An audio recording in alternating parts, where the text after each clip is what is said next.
Two of the things that I really loved about Martin Luther King Jr. was his belief that another world is possible. And then the second thing was his belief in how that world would come to be. I have a picture of Martin Luther King Jr. on my desk, and it's an amazing picture in that there's this crowd of people all around him, and he's not even really seeing them. He's sort of like looking off into the distance. And I think it was because he was seeing a different world. He understood, if anybody understood the reality and the harshness of the world that he was living in, Martin Luther King Jr. did.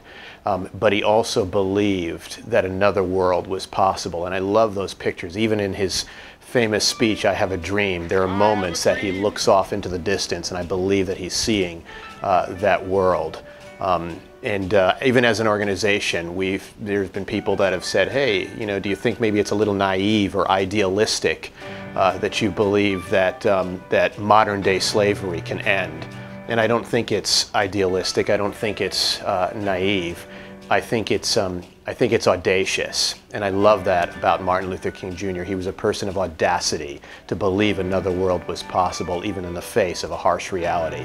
And so when we face the harsh reality as an organization that there are 27 million slaves alive on the planet, and you hear all these statistics, 2 children a minute being sold, we understand that harsh reality, but we also believe and are audacious enough to believe that another world is possible. And I love that his belief in how that world would come to pass was by love, a completely different approach, and linking justice to love. I mean, he said that justice at its best is love correcting everything that stands against love. And that's what we're about as an organization, and that's what we believe will change everything and will bring that world to come to pass.